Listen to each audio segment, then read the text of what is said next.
Jovan Buha! Buha! Yo, I'm Jovan Buha.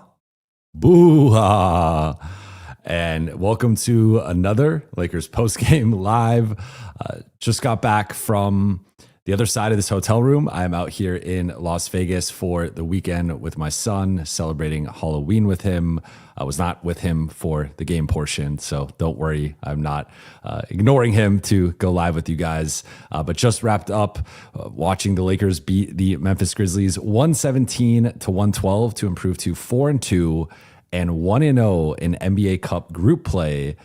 In Luka Doncic's return, he dropped 44 points, 12 rebounds, and 6 assists. He has now scored 43 or more points in all 3 games that he has played this season.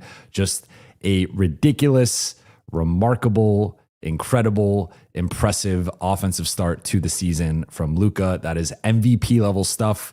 That is stuff that we have not seen since Michael Jordan in the 80s and Wilt Chamberlain in the 60s in terms of cumulative points to start a season. So that is always great company. But before we get started, you guys know the drill. For those watching on YouTube, please be sure to hit that subscribe button, turn on channel notifications, and like and comment on this video. It's on the road to 50K subscribers by the end of 2025. And for those listening on Apple Podcasts, Spotify, or your podcast platform of choice, please be sure to follow, download, and leave a 5-star review. Shout out to the chat. Shout out to the late night gang. Michael D, thank you for becoming a YouTube member. Fang Charlie is in LA. Shout out to Fang. And he also asked if I'm in Vegas. I did end up coming out to Vegas, but I did not have any time to do anything else. B0 says I played well tonight. Thank you. Appreciate you all. And a quick aside here, I know several of you had reached out about the playback. I was trying to link my League Pass account. A little secret between us. I was gifted a League Pass by the NBA. And so I'm not quite sure if maybe there's a regulation or a limitation with that linking to playback. So I got to figure that out. And then if that's the case, then I probably just have to buy it just like everybody else. But one of the perks of covering the NBA is getting League Pass, depending on who you know. And I've had the benefit of having free League Pass for the last few years. Hope I didn't get in trouble by just sharing that. But with all that said, let's get into the game here. So Lakers win 117-112, again, improved to 4-2 overall, 2-1 with Luka. They are 2-1 without him, and 1-0 in group play in the NBA Cup. An overarching thought, we have to start with Luka Doncic. Another masterful performance, and this is now 5 out of 6 games in which a Laker has scored 40 or more points. And the one game that a Laker did not score 40 or more was the game against the Timberwolves, where Austin had 28, 16 assists, and a game-winning floater. So I think that makes up for the lack of 40 points, like the season high in assists, tied his career high, but season high for a Laker this year is 16. So they've had at least one player explode for a ridiculous stat line. And tonight it was Luka Doncic, who did not miss a beat in his return, despite missing almost a week of basketball, including 3 games. 44 points, 14 of 27 shooting, 52% overall, 6 of 15 on threes, 40%, 10 of 13 at the free throw line, 77%. And Lakers somehow lost his minutes, -2. This was a weird game on multiple fronts. I will never understand Memphis's rotations. Like I know that in general, they tend to be a deep roster, and their bench played well, particularly in the first half, but they had like a bench lineup out there with 5 minutes left, and this game's still within reach for them. Ja Morant was oddly passive. Jaren Jackson had a nice start, and then he just faded into oblivion. And so I don't know what's happening on the Memphis side, but for the Lakers side, this was again, an incredible performance by Luka. Particularly taking control of this game in the second half. LA actually trailed. They had a stretch of about 4.5 minutes in the second quarter where they didn't score, and the ball stagnated. There were a lot of ISO ball, a lot of hero ball, a lot of just high pick and roll into nothing. And then Memphis goes on this 19-0 run to take a commanding lead going into halftime. They're up by 14 at halftime, and it looked like the Lakers were on the ropes a bit there. They come out, I believe like Luka hits a three, Austin hits a three, Luka gets to the free throw line, he gets into a certain rhythm, and he was just awesome in the second half, and really I felt rode this team, at least on the offensive end, to victory.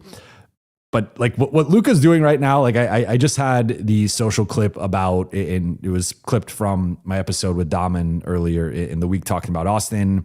Like what Austin has been doing is not normal, even for like, forget him being a number 3 option, scaling up to being a number 2 or a number 1. Just in general, like 51, then 41, then 28 and 16. Like those are like top 10 player stretches there, top 10 player numbers. And I'm not saying that Austin is, but Luka is, and we've seen that from Luka at an even higher level here. He's averaging 45 points a game through the first 3 games of the season, and he's been completely unstoppable. Like I don't really, other than blitzing, and teams have thrown some traps and blitz, but then that gets you into the 4-on-3, 3-on-2 situations, which the Lakers are starting to look more and more comfortable in. So I'm like, I just don't really know what you're supposed to do with this. Barring Luka, just like the one blemish tonight, I guess would be the turnovers. He had 5 turnovers. I believe it was 3 in the first half, 2 in the second half. But some of that was a little bit of rust and being out of rhythm. That was kind of similar to that, his preseason debut against Phoenix, or like a little bit of like Sacramento, like just the timing being a little bit off with guys, because the Lakers had been playing a bit differently offensively with him out. But outside of that, I mean, he just controlled this game basically from start to finish, and he was playing at his own pace, and it didn't matter. Like Jalen Wells, I thought, had some nice possessions on him.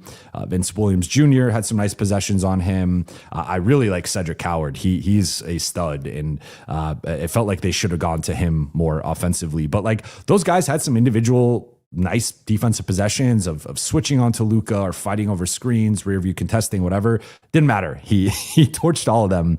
And when Luka's playing like this, like there was certainly a lot for LA to improve upon. I thought the offense got sloppy at times. It just stagnated too much. It was too much ISO ball. It was just not like, still not really. I mean, Luka carried the 3-point shooting tonight. He hit 6 of the 13 threes. Outside of him, no one else hit more than 2. So like even the off-ball stuff wasn't working as well as it could. DeAndre Ayton ended up not playing in the second half due to injury. So there were several things that went wrong, but your margin for error is so high when Luka is playing like this that I just, he's obviously not going to average 45 for a full season, but we saw him a couple years ago average 34. We've seen guys like Jordan and Kobe and James Harden and Shea last year average into the mid 30s and higher. Again, Luka did it basically 2 years ago. I think it's in play here. Like obviously when LeBron returns, it's going to change. And I think the Lakers need to get Austin going more. Like that was one of my takeaways from all this. But I mean, I'm speechless. I don't really know what else to say with Luka. He's incredible. He's a top 3 player in the league at worst, maybe the best player in the league. I mean, I think certainly in the conversation for best offensive player in the league, because I know like with what Wemby's doing on defense and Giannis has made a big impact in Milwaukee. When factoring in defense, I think you can make certain arguments for certain players. And of course, Jokic is Jokic and Shea is Shea, but like the top of the league is insane right now, but Luka, what he's doing offensively, I don't know if there's been a better offensive player to step foot on the floor this NBA season. And then in terms of notable performers, of course, Luka. Then we go to Austin, 21-4-4. Quiet night by his standards. The big thing that stands out for me is just the raw field goal attempts, 5 of 14 from the floor, 36%. Jumper wasn't falling tonight. I wonder if there was a cumulative effect with hit. Like sometimes with Austin, when he's a little bit gassed or fatigued, the jumper just kind of goes and you start to see it a little bit with his legs. So I wonder if this past week of production at such a high level kind of caught up to him a little bit. 2 for 8 on threes, 9 for 9 at the free throw line. So sometimes he'll randomly miss a free throw if he's a little gassed. He didn't do that tonight. So maybe I'm wrong. I'm interested to hear what he says post game. We'll note he was plus 15, which was the tied with Jackson Hayes for the best mark on the team, and the best mark was the best mark in among the starters. Marcus Smart, he's a guy I want to hit on a little bit more in my 3 takeaways, but like the numbers with Marcus are never really going to pop out other than maybe the steals or the assists, or maybe he has a big night from 3, 12 points, 3 rebounds, 4 assists, 2 steals, did have 3 turnovers. There's always, like, I've talked about this several times now with Marcus, the shot selection and the turnovers can be frustrating at times, but he makes up for it on the defensive end. I thought immediately in this game, you saw him quarterbacking the defense, and I really liked that JJ started him. I was a little bit nervous with him coming off of the injury that maybe, Jake just had a big game. Jared Vanderbilt is always an option, although based on the minutes, even with Ayton not playing, Jared was kind of buried in the bench. So I think he's back to being in that like 8th, 9th man role. But Marcus, to me, made an incredible impact. He, in his 35 minutes, second best mark among the starters, second best mark or tied, behind Austin and Jackson. Then Rui had a quiet game, only took 4 shots, which is rare for Rui, especially the last few games had been, like I've talked about the health of the Lakers offense and Rui often being a barometer. Rui only taking 4 shots is a bit of a warning sign in that sense. I thought Memphis did a good job of staying attached to him and not letting him get a lot of easy stuff. But that said, he hit a timely 3 in the 4th. I believe he had I'm forgetting. I know he had a nice cut and finish. I'm forgetting exactly what in the game that was, but like he made some big plays in the 4th quarter and certainly was a part of LA securing the win. DeAndre Ayton. So I heard from a source after the game that Ayton was having back issues that actually started in the first half and partly compromised him in the first half. And that ultimately at halftime, they decided to work on it and, tentatively were considering holding him out for the second half. He wanted to play and push through it. So he was available to play, but then JJ Redick decided not to put him back in, didn't want to risk anything. I feel like the Lakers could have handled it better from a communication standpoint. It could have been as simple as like, DeAndre Ayton, in parentheses, back, questionable to return for the second half. I don't know why they just went MIA and radio silent for the entire second half. And then people are coming up with theories of this or that. And we already know like DeAndre Ayton's perception is what it is and, entering his Lakers tenure. So people are now going into conspiracy theories. And yeah, I mean, it's with that context, it's a little hard to judge. I will say like that maybe makes a little bit more sense because he didn't have a rebound in the first half. He played 17 minutes, was a team worst minus 17. So a bulk of that 19-0 run came with him on the floor. And I thought, I'd mentioned a couple games ago, I thought the Portland game was his worst performance defensively. This to me was probably his worst performance defensively, certainly his worst performance on the glass, not getting a rebound in 17 minutes. Did have some nice finishes, and there was right before the Lakers went on the scoreless run, they had a stretch of spamming him inside, and he got a couple hook shots, then had a nice kick out pass to Jake, who missed the 3, but I like the process offensively. But Ayton for sure, like that was... Again, like we'll see. I'm not there right now post game, so I don't know what's being said, but that would make more sense and explain the uncharacteristic first half because I thought outside of a few shots around the basket, he did not look like himself. Unclear when he tweaked that. And again, I don't understand why they handled it the way they did, but it is what it is. Jake LaRavia, 13 points, 5 rebounds, 2 assists, 2 steals, 1 turnover. I thought he continued his offensive rhythm that he's been in, progressively getting into as he's gotten more comfortable.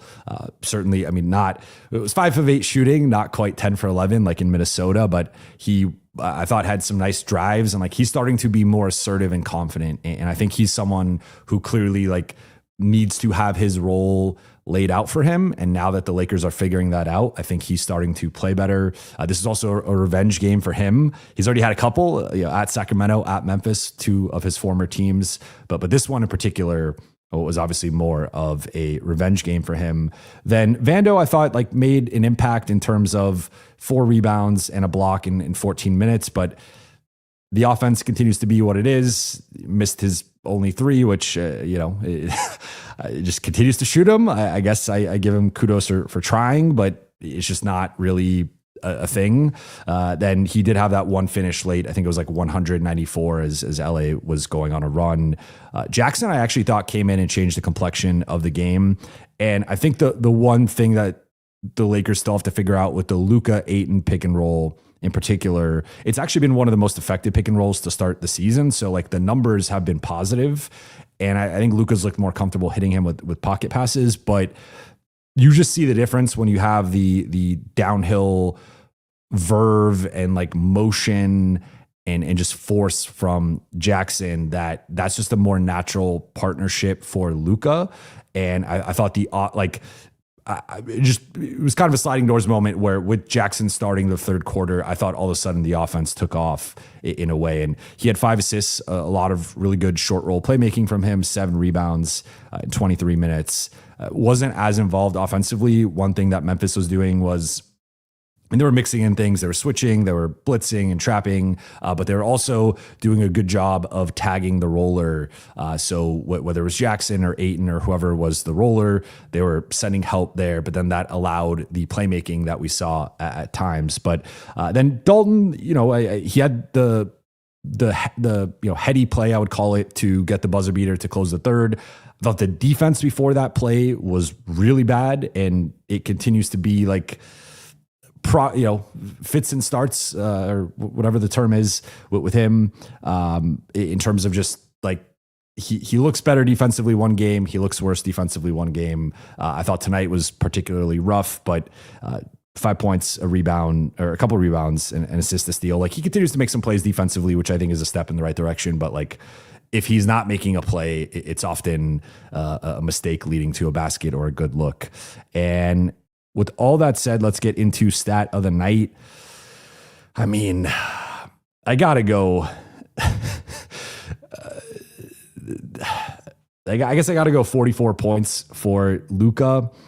The other stat we could look at, 33 free throws for the Lakers. I think the Lakers really missed Luka's foul drawing over the last 3 games, and Austin continues to get to the free throw line at a high rate. But outside of those two combined for 22 of the 33 free throws. And that's a real weapon for LA's offense that they can rely on in terms of like, if the offense is kind of in a funk, it's like, let's try to draw up a play to get downhill and have Luka or Austin draw a foul with their craft, with their guile. That was a big thing tonight, I felt. Or, I mean, we could just look at like the second half and particularly that third quarter. I thought that's where the game flipped, but LA outscored them 62-43 in the second half. So nothing really jumps out at me personally in terms of like a clear stat of the night.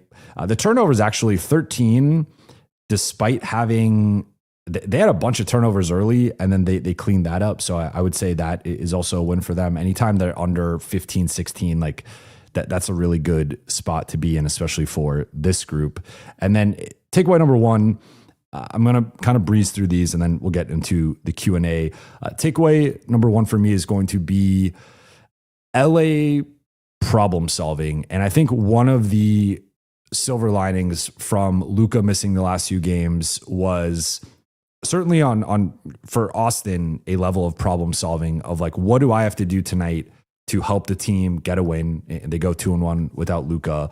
But it wasn't just Austin, right? It was DeAndre Ayton, it was Rui Hachimura, it was Jared Vanderbilt, it was Jake LaRavia, Dalton Connect. Marcus missed most of that stretch. Gabe missed most of that stretch. They got injured in the Sacramento games. But like, it felt like the group, everybody had to do a little bit more. And it got guys out of their comfort zone or maybe into their actual like preferred comfort zone of a guy like LaRavia being more involved in the offense, Smart dribbling the ball a little bit more in that Sacramento game, Vando playing more, and them kind of highlighting him more as a screener and a DHO guy as a backup 5, with also Jackson being out, right? Like the Lakers have had everybody out over the last few games. So I think like there was this problem solving element, and we saw it in the Sacramento game. We saw it in the Portland game with like the comeback attempt that they made. And then we definitely saw it in the Minnesota game, I think most of all, with getting down early, being on the road, hostile environment, a team you just beat a few days ago. It's always hard to beat a team a second time within a short span. They're going through their own stuff. Their coach is calling out the defense. The defense is kind of responding to the coach. And like there's some motivation on the Minnesota side, even though they're obviously without Ant. And LA, I thought, passed every test in that game and figured out a way on the fly to win that one. And this one to me was a similar thing where they had a good first quarter relatively. They get absolutely waxed in the second quarter. And it could have been easy to let go of the rope. And we've seen this group do that, especially on the road in seasons past, even going back to last year, especially early in the season.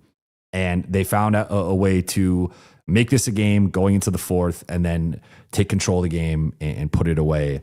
And I think just the resilience, I've talked about Lakers culture, like something is starting to brew here. They're 3-0 on the road after being 3 games under 500 on the road last season. I think that's impressive.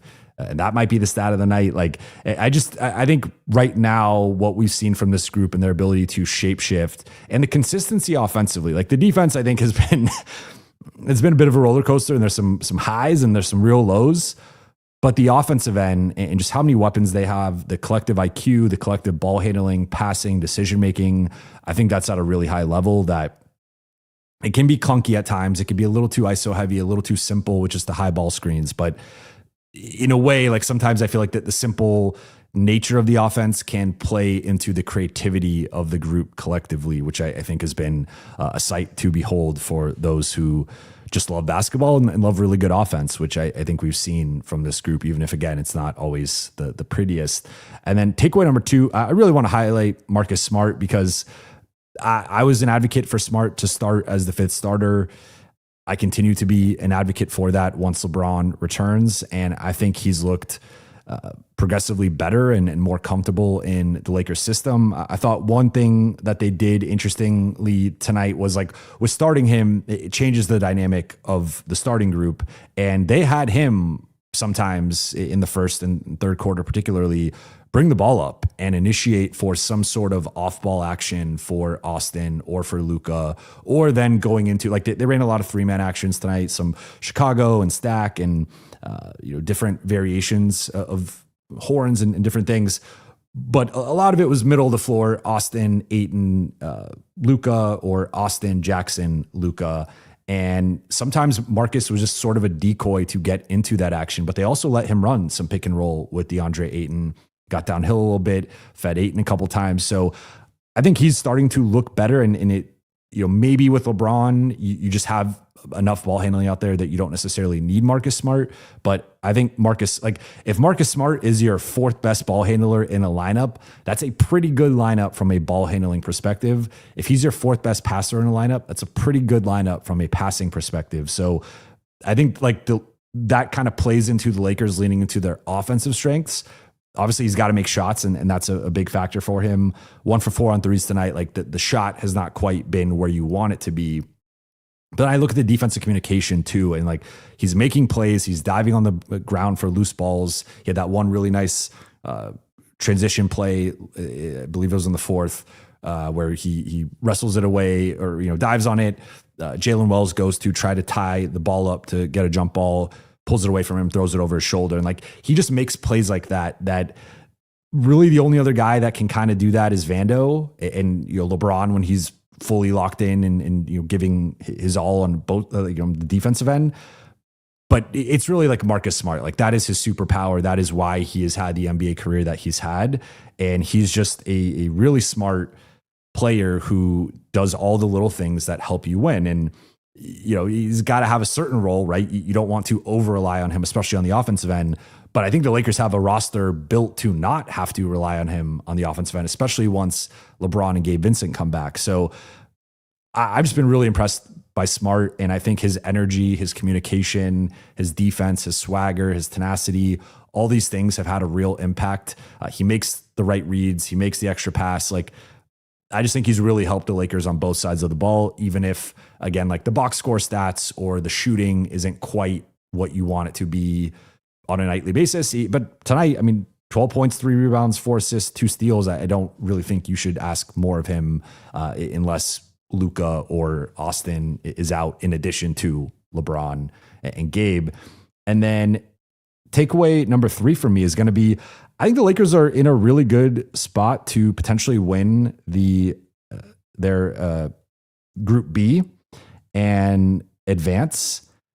Like if you look at the rest of this group here, they kind of caught a break, in my opinion.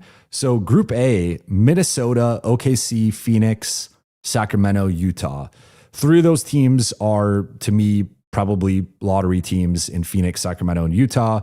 But Minnesota and OKC, like that is obviously OKC is OKC. But I mean, Minnesota is now starting to look like a play-in team, but in theory, like it's supposed to be a tough bracket. Like I think OKC is going to waltz to the quarterfinals at least.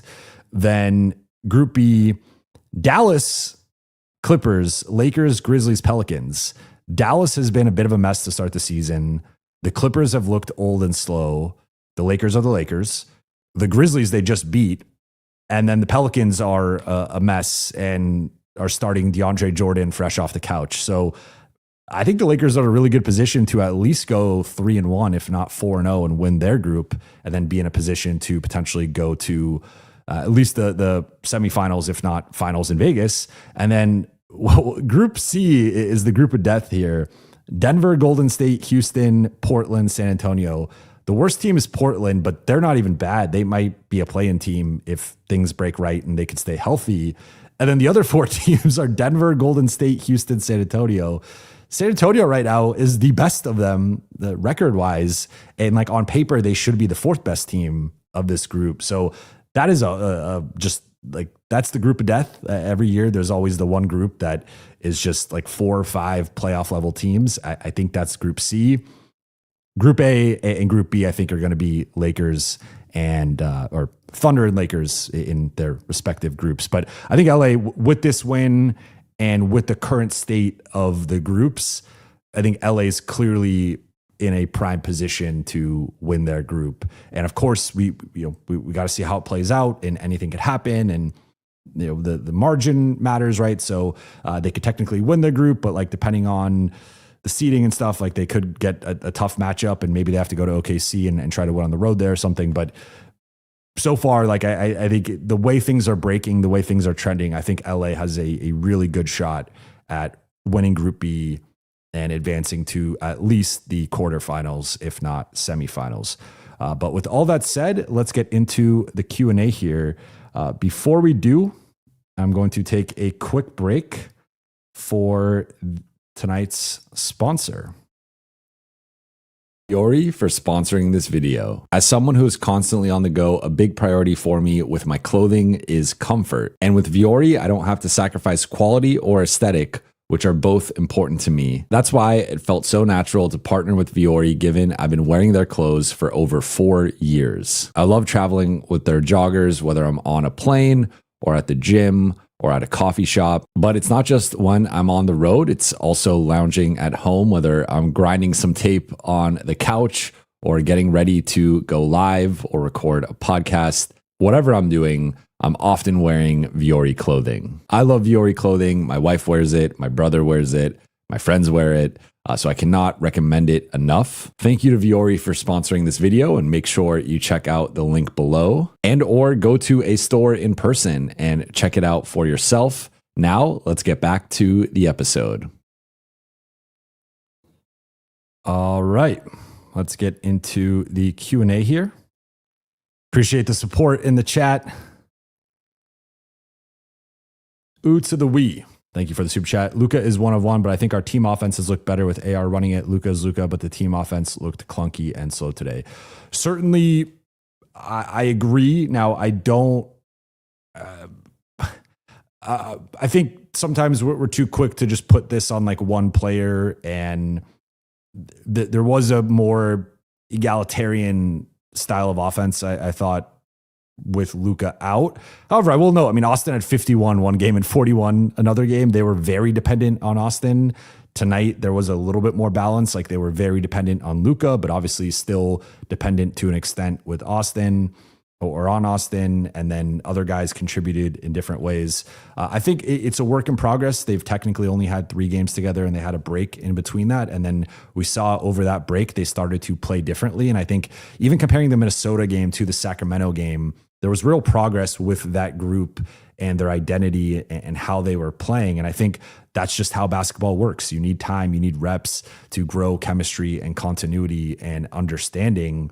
And so as we saw over the span of 5-6 days, the group could look one way offensively and then grow into looking another way offensively, in doing so against better competition, because the Kings were by far the worst defensive team. I know Minnesota's been a bottom 5 defense. I'm going to say that the group with Jaden McDaniels and Rudy Gobert is better defensively than the group that Sacramento is trotting out. So like that is... it's a markedly better defense, and LA made real progress progressively from Sacramento to Portland to Minnesota. So I think this is going to be a work in progress. I thought it was a step back in some regards tonight offensively, but to me, it was somewhere in between the Golden State game and the first Minnesota game, because I thought the first Minnesota game, they started to look better. And of course, Luka went supernova and had, incredible stretches in that game and nearly had a 50-point triple-double. But like, I thought that the offensive process was better compared to the Golden State game. This to me was not as bad as the Golden State game, particularly with like the turnovers and not getting back in transition and stuff, although Memphis had some success there. But it was not quite to the Minnesota level really of either game, but factoring in like Luka, kind of looking at that second game. So I think it's going to take some time.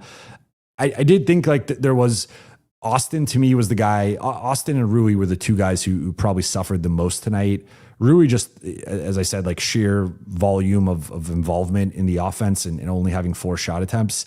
And then Austin, I thought, to your point, like looked far more comfortable when Luka was off the floor than when Luka was on the floor. And that was because then the offense ran entirely through Austin, and it was like what it's been like the last 3 games. But it's still like, I think it's still a work in progress. I don't want to, I think it's a good problem to have. The Lakers had a 120 offensive rating tonight. You will take that every day of the week. That's an elite offensive mark. And it was clunky, and there certainly is room for improvement, but I don't want to overreact to they didn't even know Luka was playing until a few hours before the game, right? Like until he was cleared. So it was trending in that direction, but sometimes these things, like weird things happen. I thought this was a weird game overall because again, the Lakers lost Luka's minutes by 2 points, and that like, that didn't really pass the eye test. It felt like they should have won. And part of it was he was out there for the, part of the 19-0 run, but I don't know. This was a weird game overall. I want to give it some more time and more of a sample size before I overreact. But I do agree that it felt more like a game from last year than a game from this year. And I think they'll review the film and try to improve on it. Arno DiCapo. Sorry, I tried to get the camera right, but obviously it's a little bit closer up on me. Arno DiCapo, LBJ punching the air. Luka and AR dropping 40, 50 a game. He thought LA would be trash without him. Move off of LBJ via trade while he has trade value. I'm sure this will not cause any reaction from anybody here. I don't think LeBron is punching the air right now. I think, we've seen the public support that he's had on X for Austin with the game winner and for Luka earlier. And I don't think LeBron is viewing it that way. I think the Lakers will be better when LeBron is back. And there are a lot of holes right now within this roster, within this rotation that LeBron is going to plug. So I still think they need LeBron. And I'm not saying it's going to be seamless from day one. It's obviously, especially with how much they've leaned into Austin and Luka, there's going to be a bit of an adjustment period there. But I think if any player can figure it out, it's arguably the most versatile player of all time. But in terms of trades, like I know people wanted to trade Luka last game, and now people are going to want to trade LeBron. Remember, LeBron has a no trade clause, so he is basically in charge of.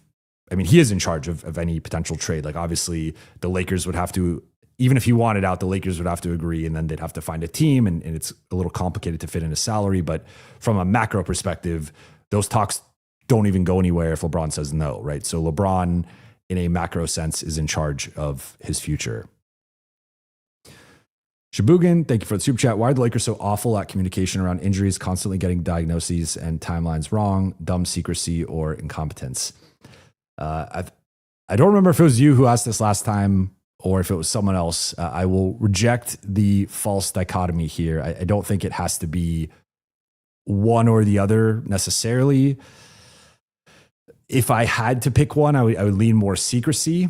And we know with like trade stuff and what they're trying to do, that they've obviously tightened the lid on leaking and what's gotten out. And if anything, there's been like more smoke signals and misdirection from them over the last few years. So I think it's more secrecy than that. I think it's been sometimes similar to like the overcaution with some of these injuries. I think it's been over secrecy and sometimes with the timelines or even today, for example, it's very easy to just say DeAndre Ayton parentheses back is questionable to return. And even if there's like a little bit of uncertainty with like what specifically the injury is or what he's dealing with, it's like, all right, at least by like the end of the third quarter, have some sort of diagnosis or something. Like we basically didn't find out what was going on until the like midway point of the fourth, which to me is just doesn't make sense. So yeah, I'm with you in the sense of it's certainly frustrating to cover. And I'm sure as a fan, it's frustrating, but I lean secrecy between these two, but I think, I don't want to say it can only be those two things. But I think it's more of a secrecy thing and I think there's like a competitive component of can we throw people off here by, I don't know, but not tonight, for example, like to be clear, not for tonight. I think it's more so sometimes with the reporting of certain things. And then the timeline stuff, I think it's them trying to be overly optimistic for some reason and not trying to get people to freak out, but then they end up freaking out. I don't know. I don't get it. I've been covering this team for 6 years and it's kind of been the same throughout now, like multiple iterations of people in charge. I don't know. Zorro, thank you for the super chat. Was Luka good? I wasn't able to watch the game, but I heard he wasn't getting downhill as much. Certainly was not getting downhill as much. This was more of a jump shot reliant game. And I think anytime you miss a week, like there's going to be some rust. And if Luka's rust is 44 points and 14 to 27 shooting and 10 to 13 at the free throw line and 6 to 15 on threes, then like it's pretty good rust. And it was funny for those who watched it was on Spectrum and Prime. I watched the Spectrum telecast and it was funny because I think there was a play. It was actually Jaren Jackson, but they accidentally said it was Vince Williams. Where I think Jaren Jackson was the only Grizzly who touched the ball within the half court and missed a shot. And then Luka came down, was the only player to touch the ball on the Lakers side within the half court, hits a step back three. And then Stu jokingly is like, well, okay, it's okay if it's Luka. And it was kind of like, yeah, like the ball move was not snapping the way that maybe it was as much the last couple of games. And Luka did not get downhill the way he did the first couple of games. But I mean, it's hard to nitpick a 44-12-6 game and a win, right? Like there's certainly things that the Lakers can do better. I'm not denying that. I just think in like a macro sense, they won the game. There is stuff to clean up, but he had a pretty good game. Oots of the Wee, thank you for the super chat. I think Jake should be ahead of Rui in the rotation. This is a take. I think it comes down to, in my opinion, how much Jake can narrow the shooting gap between those two. And this is something I talked about earlier when doing my Jake film breakdown. And anytime I've talked about the starting group or the rotation, like Jake's a better defender than Rui. He's a better rebounder than Rui. He's a better passer than Rui. He's a better ball handler than Rui. But Rui is better at a couple of things that are fundamental around Luka, around Austin, around LeBron, and that's shooting and cutting. Now, last year, Jake shot the ball really well and comparably to Rui, but he did so on a lower volume, about half the volume of Rui. So there's a question of like him scaling up and what that looks like in terms of his shot. And then the cutting, I think Rui's just more athletic than him. So, and I think he's got a bit of a mind meld with Luka and LeBron and even Austin to an extent as a cutter. So like that's just a strength that Rui has that Jake doesn't have. But I think in terms of who's the more well-rounded player, I think it's clearly Jake. Like he's often out rebounding Rui in fewer minutes. Clearly the passing and like the connectivity offensively, I think that's there. And then defensively, I think he's a more physical defender. I think they could probably defend similar types of players. Like I think Jake can scale down a little bit better than Rui, but in terms of 3s and 4s, I think Jake is just a more impactful defender. The thing is, he's got to play with a certain level of confidence, and they've been trying to figure out his role. I think it's trending in the right direction. He has now 40 points over the last couple of games. Certainly outplayed Rui collectively the last couple of games, but I want to see a larger sample size of it. But certainly, like there's a way that this trends that direction. I still think Smart should be the 5th starter, but like Jake, I mean, I think he's ahead of Vando in that competition, right? And I know we've had the Vando discussion a million times, and I don't want to rehash it, but I just don't, based on this was an opportunity for Vando to play more with DeAndre Ayton going out in the first half. And he has played a little bit more over the last couple of games, but when they are like kind of full strength, especially with Ayton and Jackson, Vando becomes like a 14, 15 minute a night guy who's 8th or 9th in the pecking order. So I think Jake, to your point, like I think it's premature to put him ahead of Rui. And I think Rui has a level of seniority. JJ's already talked about, not that should matter, but like it always kind of like politics always matter in locker rooms and in the rotation. It's just, I remember like early in my career having like these hot takes about like, well, the 8th man is better than the starter, and like this guy's better than this guy, and why isn't this young guy playing? And it's like you kind of just learn, for better or worse. Like oftentimes there are political reasons for why guys are ahead of certain guys, whether it's contract related, ego related. Certain guys just get in a better rhythm as a starter versus a bench player. I think that's more Rui. I think he is more confident and like locked in as a starter compared to coming off the bench. JJ's talked about, we have certain we have certain players who play better as starters, and like that's a factor for who starts. So I still think Rui's probably the longer term 5th guy. I would go with Smart, but Jake is also making an interesting competition and conversation. Erickson, thank you for the super chat. Jovan, are you willing to talk in detail about LeBron's role and fit when he comes back? How would you want it, and what is most likely to happen? Sure. We talked about this on Lakers Collective yesterday, which I recommend you all check that out. But I will go into more detail with LeBron's role. Like, I think, and I got a DM from someone on Discord today, and they were echoing or sharing some frustration with some of the LeBron discourse. And I tried to clarify my position on it, where I think LeBron in some ways, especially in this situation, is a victim of his versatility. And what I mean by that is, and to be clear, I'm not saying like LeBron's a victim here, but my point is more so that LeBron can do more things off the ball than Luka and Austin can. He's been a 40+% catch and shoot guy for now multiple years. He's one of, we go back to the Miami days, like different level of athlete, but he's still an elite athlete. He's an elite cutter. That was my point. Like in Miami, he was one of the best cutters of all time. He still remains a very effective and efficient cutter. We've seen the 2-man game with Austin, with Luka a little bit. I would like to see more of it, as I've was harping on last season. But with AD, with Kyrie, with Dwayne Wade, like he's formed different 2-man games with different types of players. But LeBron, like, yes, Kevin Love had to sacrifice, Chris Bosh had to sacrifice, AD's had to sacrifice.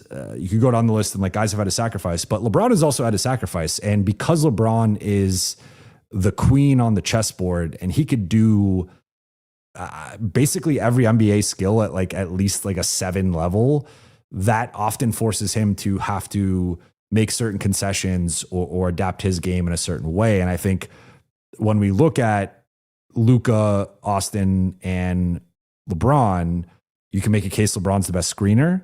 You can make a case LeBron's the best cutter. You could also make a case LeBron's the best catch and shoot guy, at least statistically, among the three.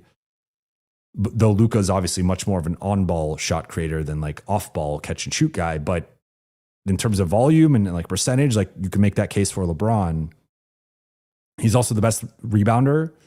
He's the most natural, like big of the three, right? So you add in all those factors and it's like LeBron kind of has to make this work, at least when they're all three on the floor. He has to sort of be that big offensively who's screening, cutting, rolling, and playing a bit more off the ball. Because if you are moving Luka off the ball or Austin off the ball, you might get the same level of offensive effectiveness from LeBron compared to those two.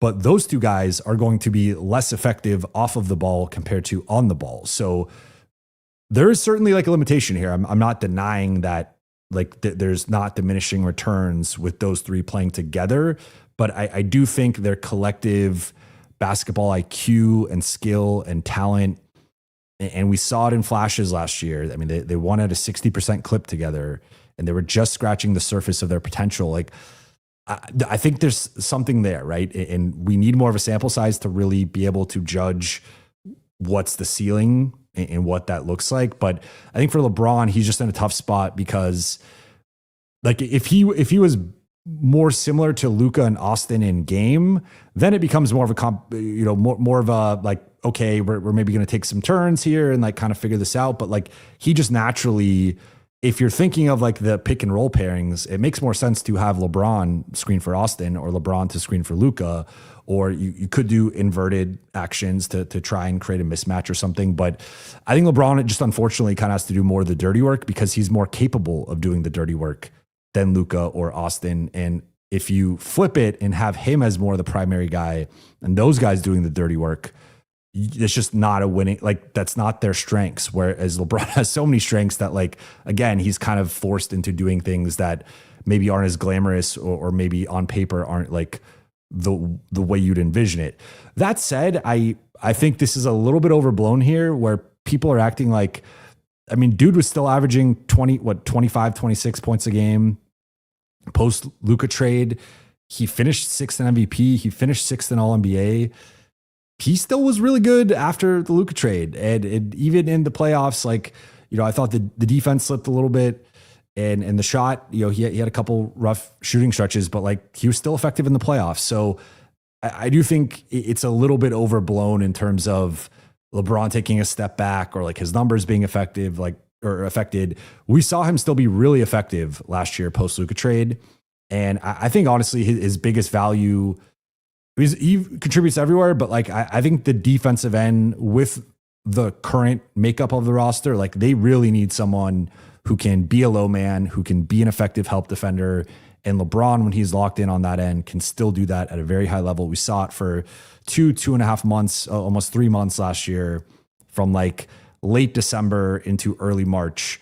He was the captain of that defense, and they were a top 10 defense over that entire stretch. Obviously had the one stretch in the middle where they were the best defense. So in terms of role, I think he's going to play a little bit more off the ball. There's probably going to be a heavy dose of Luka Ayton pick and roll with the starters in the first and third.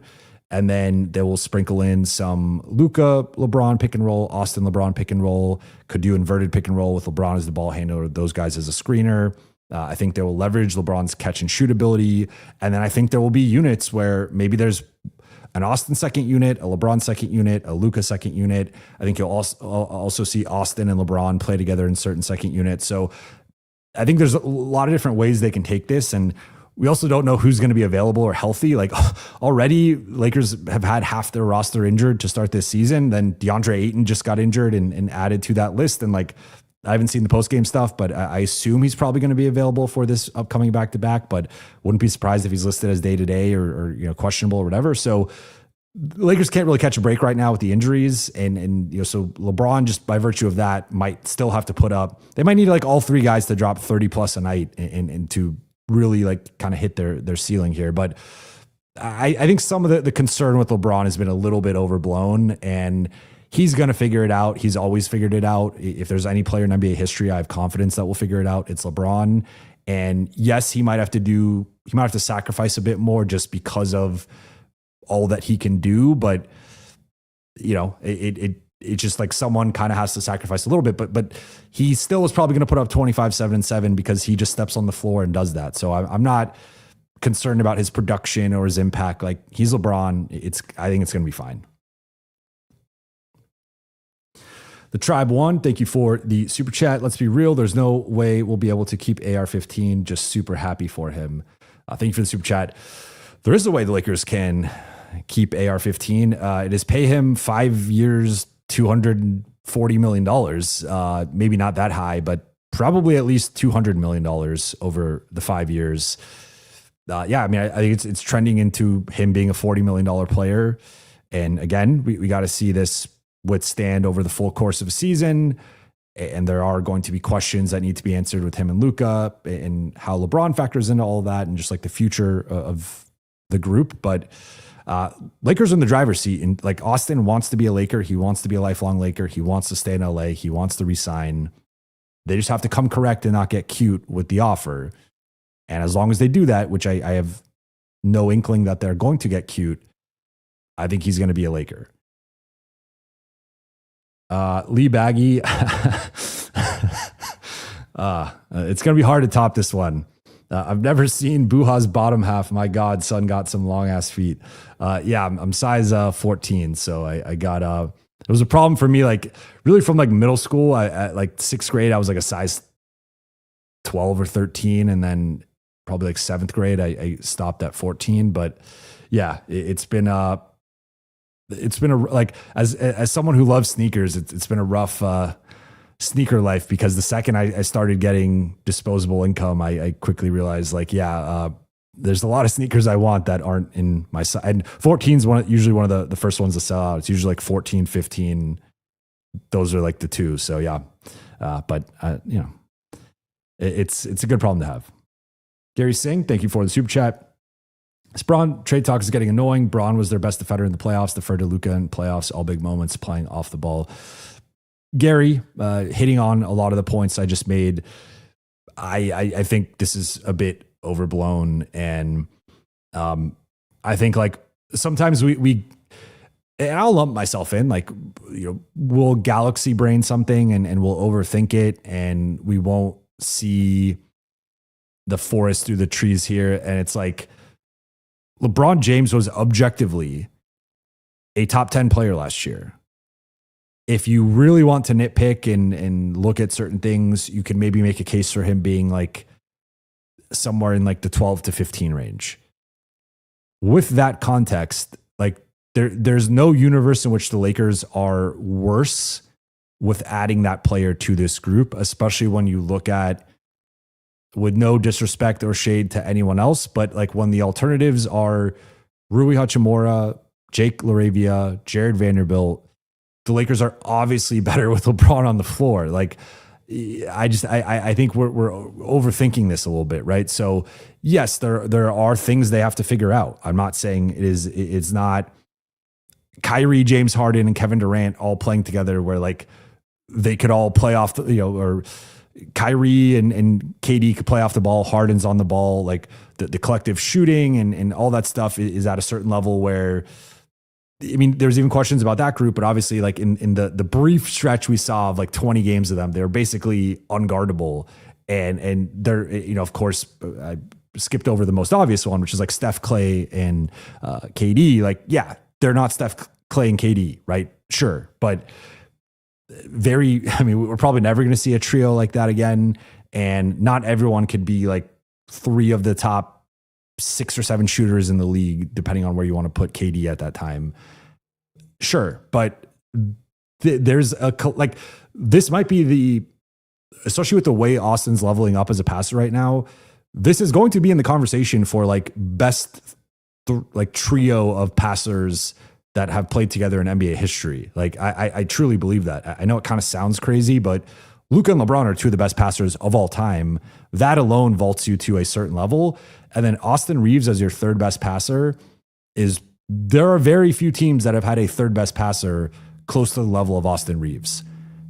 So it's just, they have an embarrassment of riches from like a playmaking perspective. And that's not to say there's not going to be a learning curve and growing pains, and like, especially with how they played without LeBron. But comparing LeBron to the rest of the alternatives, this is not some group with like a loaded front court.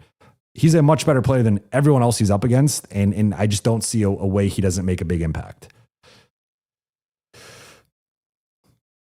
Lakers lifer 0824, not to nitpick, but can't improve to 1-0. I'm not sure. Okay, you're saying, well, you could. Yeah, I mean, I think you technically improved from 0-0 to 1-0. I mean, I think there's some semantics there, but sure, if you want to make that argument, But I think you like going from 0-0 to 1-0 is an improvement, is it not? So I think inherently you are improving your record, right? I guess. Yeah, semantics, but I hear you. Sure. Boogie, is it crazy to compare AR's impact to Clay and Golden State? I mean, right now, no. I think that there's obviously levels to this, and he has to sustain it for a longer period of time. Like Clay, I think at his peak, Clay was. I always thought Clay was like. I think you're of one of two minds. For most of that run, you either thought Draymond was the second best player or you thought Clay was the second best player. I think the more consensus opinion was Clay was the second best player, but I think like the basketball intelligentsia often favored Draymond. I was more on that side of like Draymond being like Clay being either the third or fourth guy, depending on when they had Durant.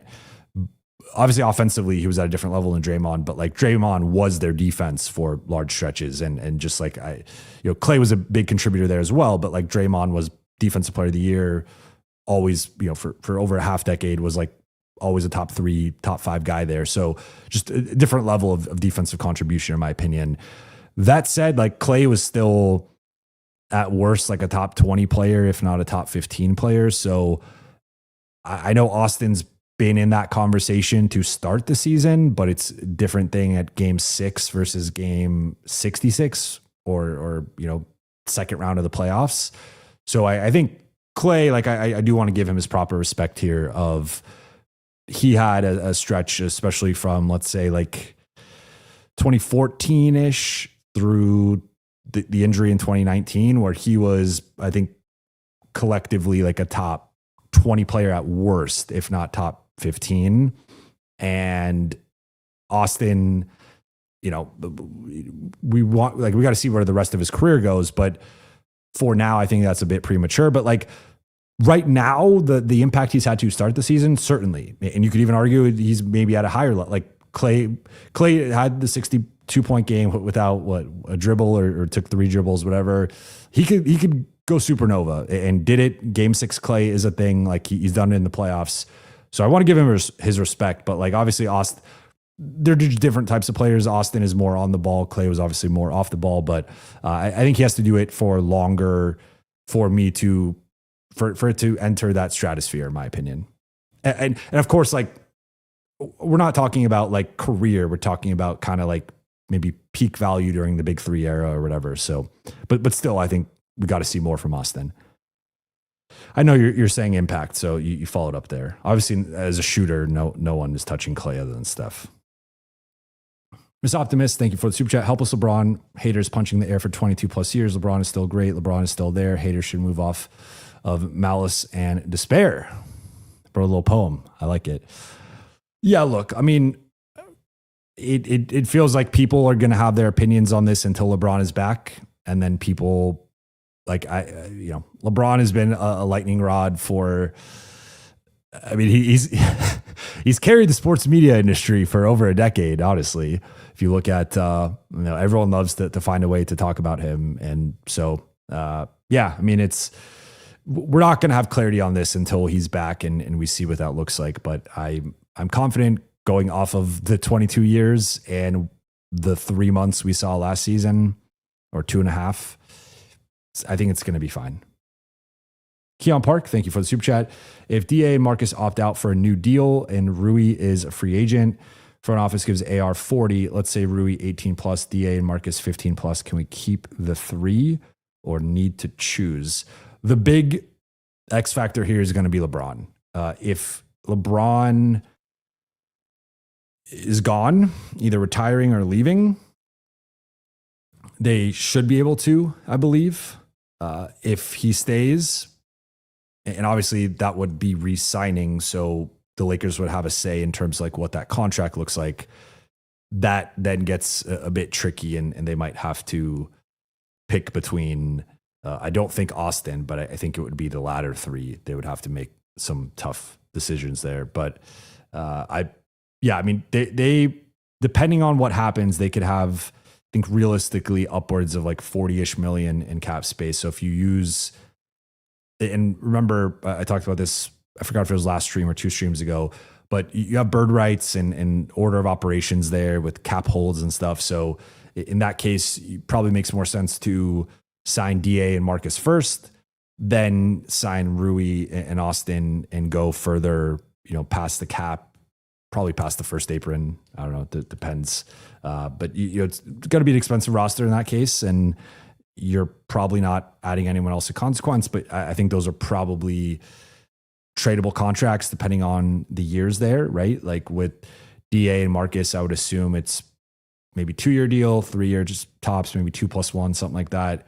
With Rui, maybe it's a similar, maybe they do a little bit shorter contracts with everybody, but it really depends on what happens with LeBron. And then I guess to like, tangentially to that is like, are they going for a star?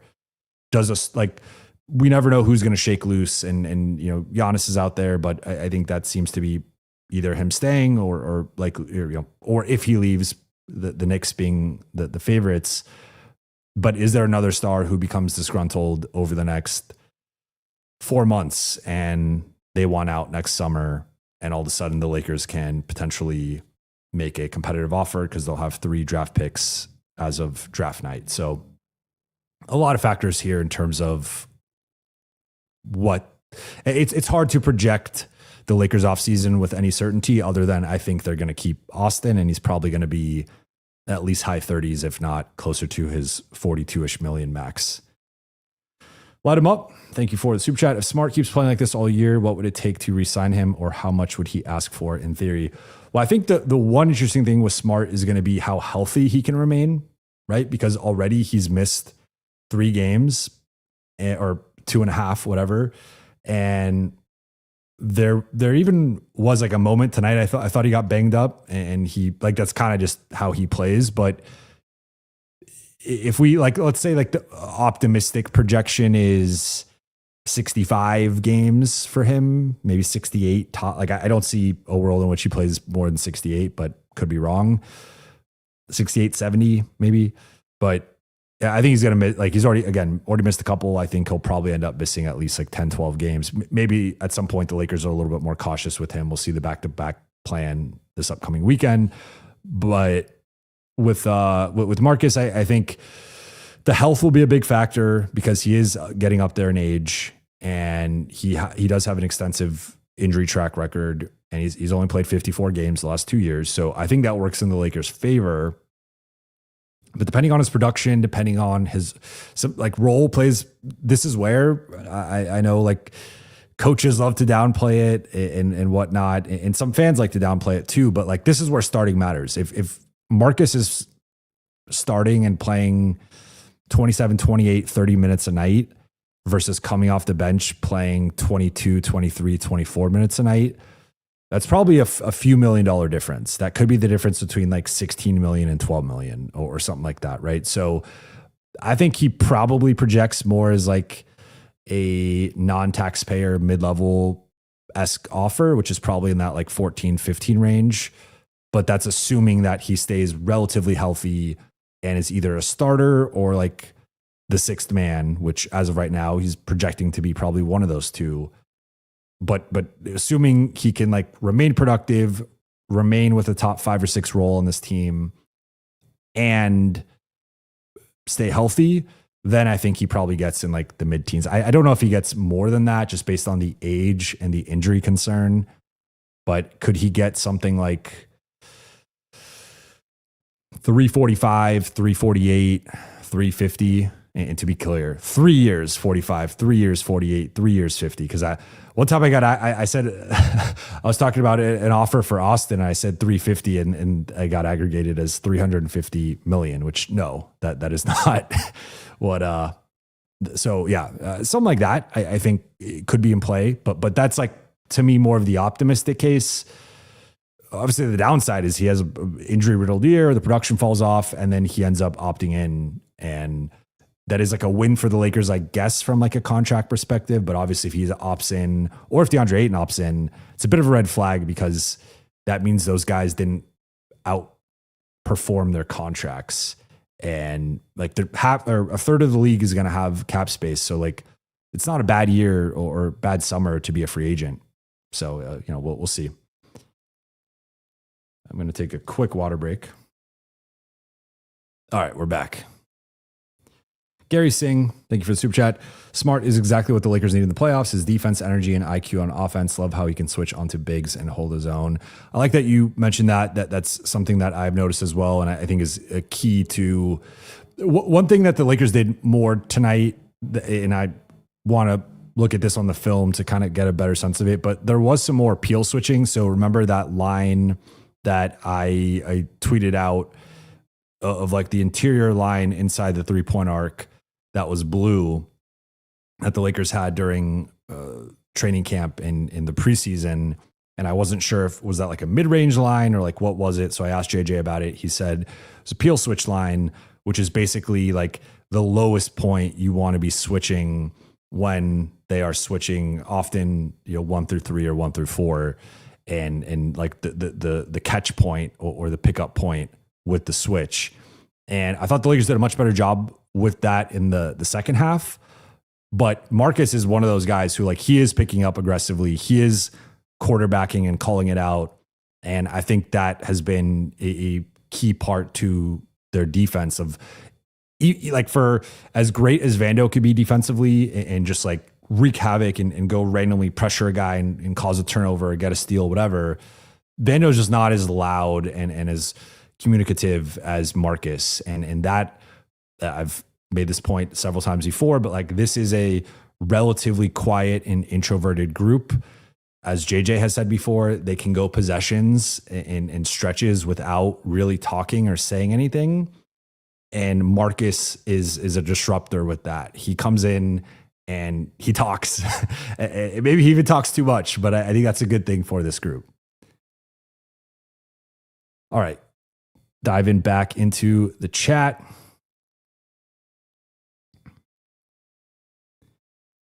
Darth Dan just got home from trick-or-treating. Happy Halloween, everyone. And we got a Dodger and Lakers win. Yes, Dodgers forced to game 7. Lakers improved to 4-2.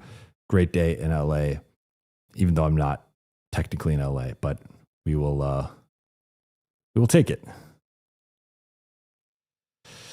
Lake Min, Jovan hair routine when? I might have to drop that on the Discord, or maybe I do a YouTube short for it. We can go through the step-by-step process. It is a multi-step process, but with the right blow dryer, the right products, I believe you can do it.